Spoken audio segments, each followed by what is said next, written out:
Welcome. It's time for the hottest internationally known podcast that is endorsed by some of the biggest names in the world of martial arts and entertainment. The Justin Harvey Show has interviewed some of the biggest stars from movies like Blood Fist, Bloodsport, Kickboxer, and Teenage Mutant Ninja Turtles.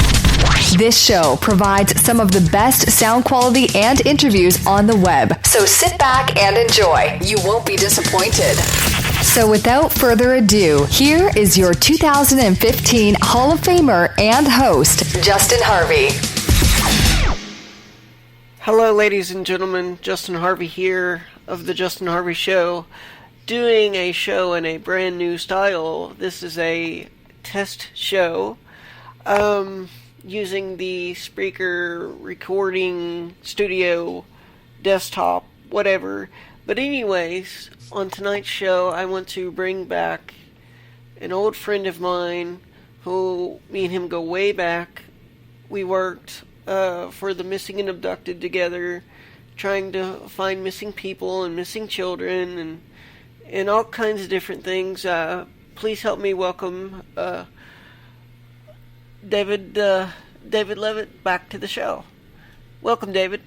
Hey, how you doing, Justin? I'm doing good, David. How are you doing? I'm doing awesome. That's great to hear. That's really great to hear. So, tell my audience a little bit of your background and where you come from, David, because we really haven't done this. Yeah, exactly. Well, actually, I'm from the East Coast. I'm from New Hampshire, and I'm originally from Portland, Maine, but I can say I moved to New Hampshire 20 years ago, and loved it ever since. And I've started up in 2011 and working with the Missing and Abducted and helping to find the children. And I've been doing this since 2011, and it's now 2015. Yeah. So almost 4 years. And what got me involved with actually helping find missing children is back in 2011 when I started, there was a lot of missing children and infants coming up missing. We had one in Selena Cass that was actually right here in New Hampshire, and is about maybe less than an hour away from me where it happened, where she disappeared. She was last seen on a computer that night around 10 o'clock. The next morning when her stepfather, had gone in to wake her up, she had been gone. A week later, they found her in the Connecticut River. Oh, wow. And, yeah. Well, the thing of it is all the evidence, I mean, not the evidence, they say that there's not enough evidence to prosecute the person that did this, but all the pink fingers are pointing at one person, and that is the stepfather. Yeah. But, for liability reasons, we can't really, say names and all that stuff. Right, right, exactly. So, like I say, I mean, just last summer, we held a prayer vigil for Selena Cass and there's some other missing people too that we released to balloons. But we actually did the prayer vigil at her gravesite and basically asking for justice. And to this day, no justice has been brought to the family. Wow. Yeah. I mean, and the Attorney General's office says that there's not enough evidence to actually prove, or to prosecute the person that did this. Because the first thing that there's not enough evidence is the DNA. Well, the court system can be very political, and it can be very screwy at times. Yep. And maybe that's one of these cases. Well, there's what's the word I want to use? Because I don't want to say the wrong thing. But anyways, the reason why is the main factor in this is the DNA. I mean, the body was in the water for a week. So, yeah. So, the DNA at that time, they really couldn't get much DNA. Yeah. So that's the thing. But just by talking with the family and talking with other people and by watching the newscasts during the time that this was going on, I just got that gut feeling that it was the stepdad. Wow. Yeah. Wow. And I mean, everybody thinks it is, but the fact of it is they're saying that there's just not enough evidence to prosecute because they want a strong case. They want a prosecution out of this case. Yeah. So without the evidence, they can't, you know what I'm saying? They just can't say, well, you know, they can't charge him without the evidence. Yeah. So that's the problem that's going on with this case right now.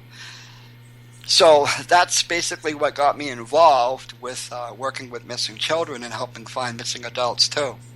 Wow.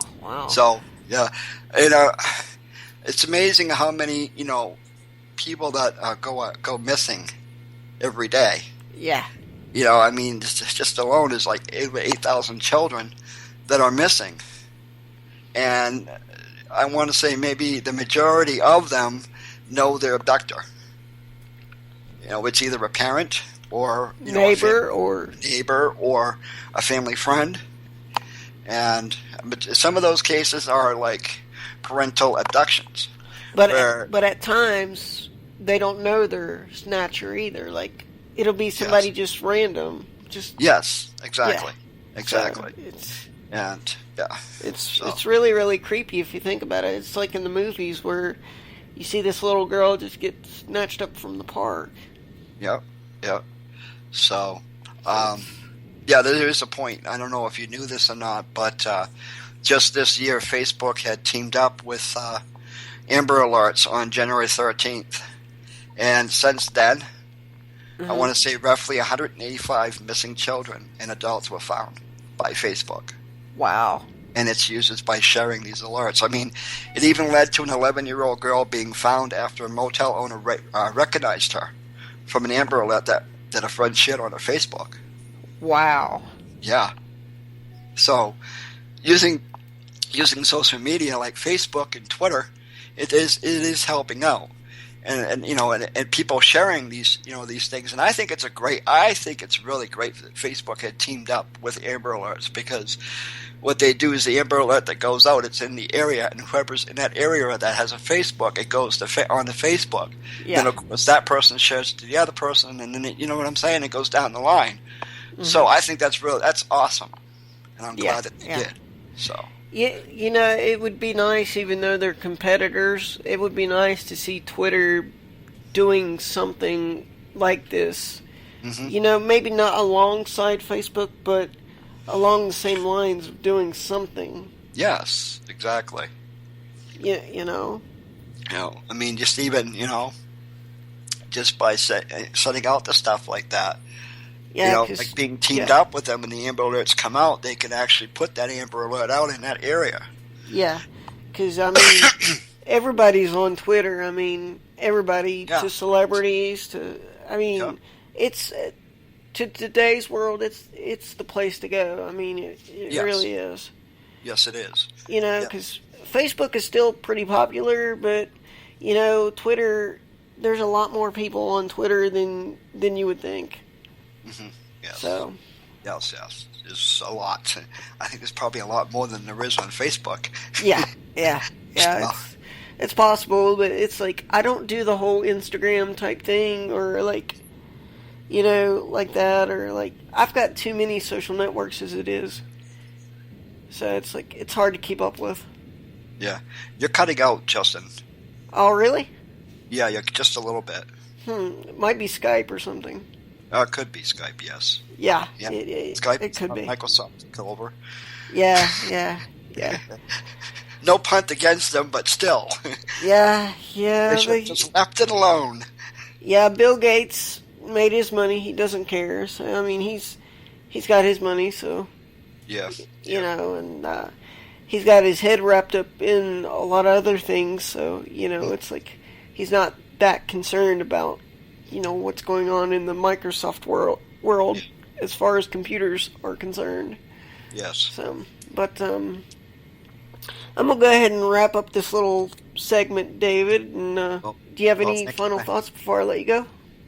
Well, thank you for having me. Mm-hmm. Everybody, you know, it only takes less than a minute to share. When you see a Facebook flyer on Facebook or Twitter, you know, it doesn't take much to share that. And it will, you know, definitely would help out, and it helps out the families too. Mm-hmm. If you do want to come in and volunteer to help us out, Justin also is a volunteer for the missing and abducted. And if you want to come in to help volunteer, all you got to do is contact me on our Facebook page, at facebook.com/SYM Radio. And or you can contact Justin. Absolutely, and as you know, I'm on all kinds of platforms these days, so I'm very easy to get a hold of. So I'm not like one of these celebrity types that don't, that don't talk to people. If you write me, I'll write you back. It's that simple. And same here. Thanks for being on the show, David. And yes. You guys can follow me on Facebook and Twitter at Justin Ray Harvey, and hopefully this recording came out well, because I'm wanting to do I'm thinking about teaming up with David to do a certain podcast, which I'm not going to say what it is right now, but we're talking about doing a separate podcast from The Missing, so we'll see how this turned out. Take care, everyone. Thank you, Justin. Thank you, David. You're welcome. Bye-bye.